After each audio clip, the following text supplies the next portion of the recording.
Hello friends, मैं हूं सुरेंद्र शेखर और आपका मेरे यूट्यूब चैनल में बहुत बहुत स्वागत है। तो दोस्तों, फिर से रीजनिंग का काफ़ी महत्वपूर्ण पार्ट लेके आए हैं। इंपॉर्टेंट प्रश्न इसमें हमने लिए हैं दोस्तों, जो कि बार बार परीक्षा में पूछे जाते हैं। अति महत्वपूर्ण प्रश्न हम इनको कह सकते हैं दोस्तों। पहला प्रश्न है कि दी गई श्रृंखला में अगली संख्या क्या होगी, यानी कि 15, 2, 30, 3, 90, 4। और यहाँ पे जो ये क्वेश्चन मार्क लगा हुआ है, यहाँ पे कौन सी संख्या आएगी दोस्तों, तो ये आपको बताना होगा कि क्वेश्चन मार्क पे कौन सी संख्या अगली आएगी। पहला है कि 15 है, फिर तीन 2 है, फिर 30 है, फिर 3 है, फिर 90 है, फिर 4 है। तो क्वेश्चन मार्क पे आपको इसी श्रृंखला में आगे बताना है कि यहाँ पे कौन सी संख्या क्वेश्चन मार्क पे आएगी। तो देखिए दोस्तों, मैं सबसे पहले आपसे ये कहूँगा कि इस वीडियो को पॉज करके रोक करके एक बार इस प्रश्न को स्वयं से हल करने की कोशिश करें, ताकि जब इस प्रकार के प्रश्न आपके परीक्षा में पूछे जाएं तो आप आसानी से इनका आंसर दे पाएँ दोस्तों। तो चलिए दोस्तों, इसको किस प्रकार से आसानी से हल किया जाता है आपको बताने की पूर्ण कोशिश करूँगा, आसानी से चुटकियों में, और आप आसानी से इसको समझ पाएंगे दोस्तों। तो चलिए, सबसे पहले देखिए दोस्तों कि ये जो 15 है और ये 2 है, तो 15 2 का गुणा कर दिया जाए तो 15 दूना कितना होता है, 15 दूना होता है 30। और यहाँ पे क्या लिख दिया गया दोस्तों, 30 लिखा गया, यानी कि 15 और 2 का गुणा कर दिया गया और यहाँ पे इसका आंसर हो गया 30। ठीक है। अब क्या कर दिया गया दोस्तों कि इस 30 का और 3 का गुणा कर दिया गया। 30 का गुना यदि 3 से करेंगे तो 30 कितना होगा, 30 होगा 90।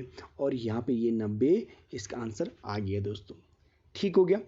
अब देखिए दोस्तों, यदि इस 90 और इस 4 का गुना करेंगे तो 90 गुना गया 4 करेंगे तो 0 को 0 हो गया, और 9 चौके कितना होगा, और 9 का 9, 9 अठारह, 9 70, 9 चौको 36 हो जाएगा दोस्तों। यानी कि 360, यानी कि क्वेश्चन मार्क पे क्या आएगा, 360 आएगा दोस्तों। तो यानी कि जो अगली संख्या होगी 360 होगी। अब देखिए 360 किस ऑप्शन में होगा, ऑप्शन नंबर बी इसका सही आंसर हो जाएगा दोस्तों। तो काफ़ी महत्वपूर्ण प्रश्न है, ये प्रश्न बार बार परीक्षा में पूछा जाता है। इंपॉर्टेंट अति महत्वपूर्ण प्रश्न है दोस्तों ये। तो चलिए अगले प्रश्न की ओर चलते हैं।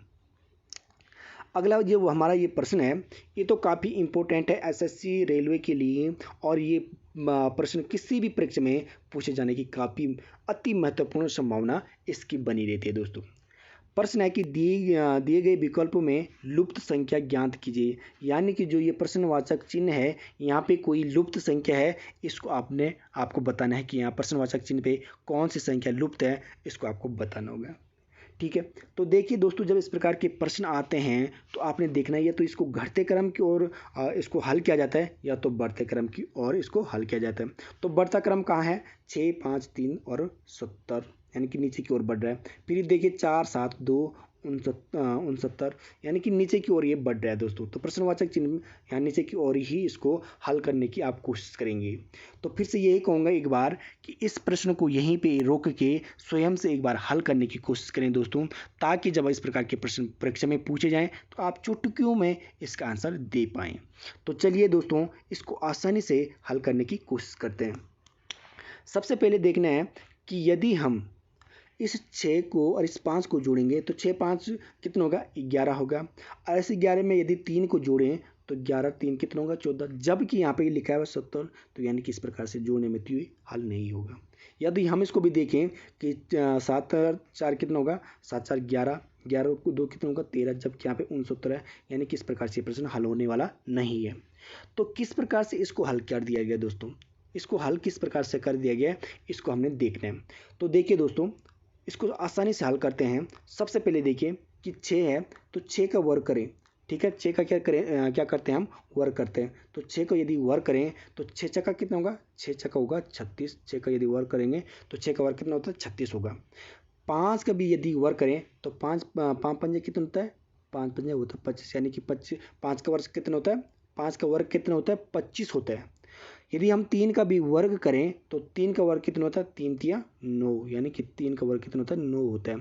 अब यदि इस तीनों का योग कर दिया जाए तो 9, 5, 14, 9, 5, 14 और 6 कितना होता है, 20, और हासिली कितने होते हैं, 2।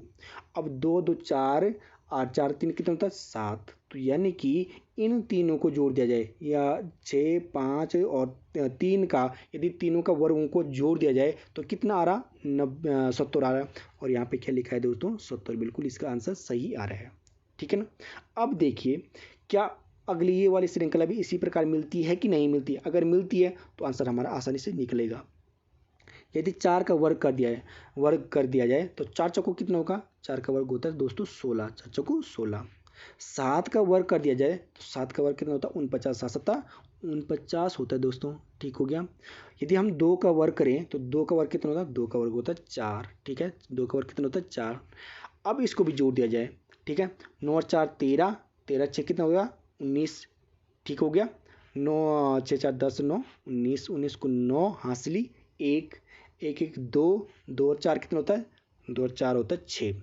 ठीक है ना, 2 4 कितना होगा 6, यानी कि 69 हो रहा है। और यहाँ पे कितना है 69 यानी 69 इसका सही आंसर आ रहा है। तो जब 2 का निकल गया तो तीसरे का तो ऑटोमेटिक ही निकल जाता है दोस्तों। रीजनिंग की भाषा में आसानी से आप समझ रहे होंगे। ठीक है, 2 का भी हम क्या करेंगे वर्ग करेंगे। 2 का वर्ग कितना है, 2 का वर्ग है 4। 3 का वर्ग करेंगे तो 3 का वर्ग कितना होगा 3 3 9। ठीक हो गया। 5 का वर्ग कर देंगे तो 5 का वर्ग कितना होता है 25। इसको भी हम जोड़ देंगे तो 9 और 5 14, 9 5 कितना होगा 14 और 4 कितना होगा 18, 18 का 8 हासिली 1 और 2 कितना होगा 3 यानी कि 38। ठीक है, और यानी कि जो क्वेश्चन मार्क है यहाँ पे कितना आ जाएगा आपका 38 आ जाएगा दोस्तों। देखिए 38 किस ऑप्शन में है, option number B. Option number B इसका बिल्कुल सही आंसर रहेगा दोस्तों। आंसर हमारा बी होगा, यानी कि जो लुप्त संख्या होगी 38 होगी दोस्तों। तो आप आसानी से इसको समझे होंगे दोस्तों। यदि इस प्रकार के प्रश्न आपके परीक्षा में आते हैं तो आप आसानी से इसको इस प्रकार से हल करके बिल्कुल राइट आंसर देंगे दोस्तों। तो उम्मीद है आप आसानी से समझे होंगे। तो दोस्तों मैं एक बार आपसे कहूँगा कि यदि आपने अब तक हमारे यूट्यूब चैनल सब्सक्राइब नहीं किया है और लाइक नहीं किया, सही नहीं किया तो प्लीज़ पहले हमारे यूट्यूब चैनल को सब्सक्राइब करें, वीडियो को लाइक जरूर करें दोस्तों। चलिए अगले प्रश्न की ओर और चलते हैं। अगला जो ये प्रश्न है दोस्तों हमारा काफ़ी इंपॉर्टेंट, वेरी वेरी इंपॉर्टेंट है। बार बार इस प्रकार के प्रश्न परीक्षा में पूछे जाते हैं दोस्तों, काफ़ी इंपॉर्टेंट प्रश्न है। ये प्रश्न कह रहा है कि यदि 13 गुना गए 5 बराबर 506 एवं 7 गुना गया 6 बराबर 204 तो 12 गुना गया 6 का मान आपको ज्ञात करना होगा कि इसका मान क्या होगा दोस्तों। ठीक है ना। देखिए सबसे पहले अगर हम देखें 13 गुना गए 5 करेंगे तो 13 पंजे कितना होता है, 13 पंजे होता है दोस्तों 65। ठीक है ना, 13 पंजे कितना होता है 65 होता है। देखिए 65 यहाँ पे है, यहाँ पे तो 506 है, यानी कि इस प्रकार से प्रश्न हल नहीं होगा। ठीक है, यदि हम इसको आगे वालों को भी देखें 7 गुना के 6 लिखा हुआ है तो 7 छक्के कितना होता है, 7 छक्के तो 42 होता है। अब देखिए 42 यहाँ पे है, यहाँ पे तो 204 लिखा हुआ है। तो दोस्तों ये किस प्रकार से हल किया जाएगा, ये किस प्रकार से इस प्रश्न ने हल होना है, आप पहले एक बार इसको स्वयं से हल करने की कोशिश करें दोस्तों, ताकि जब इस प्रकार के प्रश्न आपके परीक्षा में पूछे जाएं तो आप इसको चुटकियों में आसानी से इसका आंसर दे सकें दोस्तों। तो चलिए इसको किस प्रकार से हल किया गया दोस्तों, किस ट्रिक से इसको हल किया गया, इसको हमें आपको बताना होगा और आप इसको आसानी से समझेंगे दोस्तों, मुझे पूर्ण उम्मीद है। तो चलिए सबसे पहले देखिए दोस्तों 13 गुना गया 5, 13 गुना 5 करेंगे तो 13 पंजे कितना होता है, 13 पंजे होता है दोस्तों 65। 13 पंजे कितना होता है 65। अब यहाँ पे तो लिखा हुआ है कितना 506। अब ये 506 किस प्रकार से रीजनिंग ने लिखा है इसको हमने देखना होगा। यदि यहाँ पे 13 गुना 5 करेंगे तो 13 पंजे 65। अब ये जो 65 है इसका स्थान चेंज कर दिया जाए, यानी कि इस 5 को पहले लिख दिया जाए और इस 6 को बाद में लिख दिया जाए तो ये कितना हो रहा है 56। ठीक है, और यहाँ 56 के बीच में यदि 0 लगा दिया जाए तो ये कितना हो रहा है 506 हो रहा है दोस्तों। और यहाँ पे क्या लिखा है 506। ठीक हो गया। अब देखिए क्या इसको 7 गुना के 6 बराबर इतना हो रहा है कि नहीं हो रहा। 7 गुना 6, जो यहाँ पे 7 गुना 6 लिखा हुआ है तो 7 छक्का कितना होता है, 7 छक्के होता है 42। कितना होता है 7 छक्के 42। अब यहाँ पे हमने क्या किया स्थान चेंज किया 65 का, तो 42 का भी स्थान चेंज करेंगे, यानी कि 2 को पहले लिखेंगे 4 को बाद में लिखेंगे। कितना हो रहा है 24 हो रहा है। यदि हम बीच में 0 लगाएंगे तो कितना हो रहा है 204 हो रहा है दोस्तों। और यहाँ पे क्या लिखा है 204, बिल्कुल सही। तो जब 2 का सही आ गया तो तीसरा का तो ऑटोमेटिक ही आ जाएगा। ठीक है ना। यहाँ पे क्या है 12 गुना गया 6, तो 12 पंजे 60, 12 छक्का कितना होता है, 12 12 12 34 12 44 12 5 60 12 72। तो यहाँ पे लिखेंगे हम 72। अब इस 72 का भी स्थान यदि चेंज कर दिया जाए, ठीक है, यानी कि 2 को पहले लिख दिया जाए, 7 को बाद में लिख दिया जाए, ठीक है। यहाँ पे हमने क्या किया, यहाँ पे 2 जीरो बीच में लिया, यहाँ पे जीरो बीच में लिया, तो यहाँ पे क्या करेंगे हम, जीरो को बीच में लेंगे, तो कितना हो रहा है 207 हो रहा है दोस्तों, ठीक है ना। तो यानी कि 12 गुना गया 6 का मान जो होगा वो कितना होगा, 207 होगा। कितना होगा, 207। अब देखिए 207 किस ऑप्शन में होगा, option number A, option number A बिल्कुल इसका सही आंसर हो जाएगा दोस्तों। यानी कि 12 गुना गया 6 का मान जो होगा 207 होगा। तो आप आसानी से इसको समझे होंगे दोस्तों, और उम्मीद है आप इसको चुटकियों में, जब यदि आपके परीक्षा में इस प्रकार के प्रश्न पूछे जाएं तो आप आसानी से इसका आंसर देंगे दोस्तों। चलिए अगले प्रश्न की ओर। दोस्तों ये जो प्रश्न है ये काफ़ी इंपॉर्टेंट है और बार बार परीक्षा में पूछा जाता है। प्रश्न है कि निम्न समीकरण एक विशेष पद्धति के आधार पर हल किए गए हैं, उसी आधार पर निम्न समीकरण का सही उत्तर ज्ञात करें। यानी कि यदि 4 भागा, यहाँ पे क्या लिखा हुआ है, 4 भागा 3 बराबर 2 लिखा गया, 3 भागा 6 बराबर 8 लिखा गया, 7 भागा 7 बराबर 9 लिखा गया। तो उसी प्रकार 8 भागा 6 का मान क्या होगा वो आपको क्वेश्चन मार्क में देना है कि यहाँ पे कौन सी संख्या आएगी। तो देखिए दोस्तों, सबसे पहले कि 4 भागा 3 का मान कभी 2 होता है, बिल्कुल नहीं होता है। 3 भागा 6 का मान 8 नहीं होगा, 7 भागा 7 का मान भी 9 नहीं होगा। तो ये क्वेश्चन आखिरकार किस प्रकार से हल किया जाएगा, इंपॉर्टेंट है, घुमाने वाला क्वेश्चन है, बार बार परीक्षा में इस प्रकार के प्रश्न पूछे जाते हैं दोस्तों, काफ़ी महत्वपूर्ण प्रश्न है। तो फिर से यही कहूँगा आपसे कि एक बार इस प्रश्न को यहीं पे रोक के, वीडियो को रोक के स्वयं से पहले हल करने की कोशिश करें दोस्तों, क्योंकि दोस्तों जो मेरा लक्ष्य है आपको आसानी से समझाना है, और आसानी से आप तभी समझेंगे जब एक बार आप प्रयास करेंगे अपने आप सीखने का, ठीक है ना। क्योंकि जब मैं इसको करूँगा तो फिर आपको प्रश्न हल्का लग जाएगा, ताकि मैंने चाहता हूँ कि आपको प्रत्येक प्रश्न हल्का लगे अच्छी बात है, परंतु स्वयं से हल करके हल्का लगना आपको चाहिए दोस्तों। तो चलिए, उम्मीद है आपने एक बार स्वयं से हल करने की कोशिश की होगी। तो चलिए इसको आसानी से किस प्रकार से हल किया जाएगा। सबसे पहले देखिए यहाँ पे लिखा है 4 भागा 3 बराबर 2, तो 4 भागा 3 बराबर 2 तो नहीं हो सकता। अब ये क्या कर दिया गया, जहाँ पे भागा का चिन्ह है यहाँ पे उन्होंने क्या कर दिया, गुना का चिन्ह लगा दिया है, ठीक है ना। देखिए दोस्तों किस प्रकार से घुमा रहा है प्रश्न। यदि हम इसको 4 गुना 3 करेंगे, 4 गुना 3 करेंगे तो 4 तियाँ कितना होगा, 4 तियाँ होगा दोस्तों 12, ठीक है ना। 4 तियाँ कितना होगा 12, परंतु यहाँ पे क्या लिखा है, यहाँ पे 2 लिखा है। 4 भागा 3 बराबर कितना लिखा है 2, तो 4 तियाँ कितना होता है, 4 तियाँ होता है 12। 12 का कितना होता है, 12 का होता है 2, 12 का कितना होता है 2, और हासिली कितनी होती है 1। तो जो 12 का 2 है वो लिखा गया दोस्तों यहाँ पे, और ये जो ये हासिली वाला है इसको हटा दिया गया यहाँ से, ठीक है। जो ये 12 का 2 है, 12 का 2 तो यहाँ पे जोड़ दिया गया, परंतु जो ये हासिली है आगे की इसको हटा दिया गया, जो ये 1 है इसको हटा दिया गया।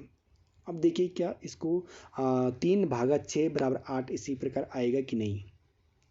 अब देखिए 3 भागा 6, तो यहाँ पे हमने गुना का चिन्ह लगाया, यहाँ पे लगा दो गुना का चिन्ह, और यहाँ पे 6 हो गया, ठीक है।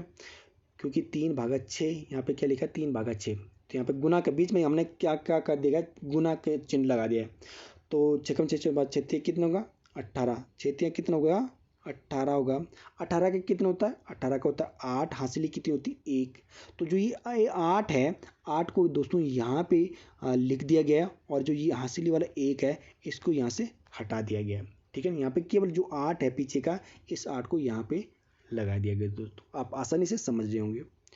अब देखिए दोस्तों ये जो 7 है और 7 भागा 7, यानी कि 7 गुना गया 7, ठीक है ना। 7 गुना गया 7 बराबर कितना होता है, 7 सत्ता होता है 49, कितना होता है 7 सत्ता 49 होता है दोस्तों। अब देखिए 49 का कितना होता है, 49 का 9, हासिली कितनी होती है, हासिली होती है 4। तो 49 को जो ये 9 है, इस 9 को लिख दिया गया यहाँ पे और इस 4 को इसको हटा दिया गया दोस्तों।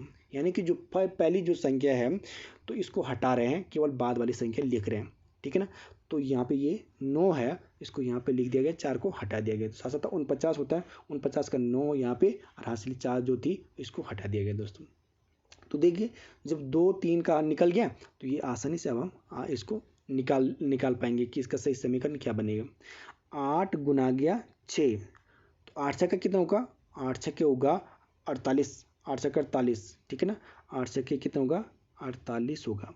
और 48 का यदि देखें तो 48 का क्या होता है, 48 का 8 हासिल होती है 4, इस 4 को यहाँ से हटा दिया गया है, केवल ये जो 8 है इस 8 को यहाँ लिखना पड़ेगा दोस्तों में। तो देखिए 8 किस ऑप्शन में होगा, 8 ऑप्शन नंबर सी इसका बिल्कुल सही आंसर हो जाएगा दोस्तों। यानी कि जो पहला वाला जो अंक है उसको हटा के केवल लास्ट वाली जो अंक है उसी को यहाँ पे ऐड कर दिया गया दोस्तों। क्योंकि 4 3 12, 12 का 2 यहाँ पे लिख दिया गया, एक को हटा दिया गया। यहाँ पे जो 3 गुना गया 6, तो कितना होगा 18, 18 का केवल 8 यहाँ पे आया, पीछे वाला जो 8 था 8 यहाँ पे लिखा है, पहले का 1 हटाया। यहाँ पे 7 7 49 को जो 9 था वो यहाँ पे लिखा, 4 को यहाँ से हटाया। यहाँ पे देखिए 8 छक्के 48, 48 का जो 8 था 8 को यहाँ पे लिखा है और जो 4 है इसको हटाया। तो इसका सही आंसर ऑप्शन नंबर 8 हो जाएगा दोस्तों। तो उम्मीद है आप इस प्रश्न को आसानी से समझे होंगे दोस्तों।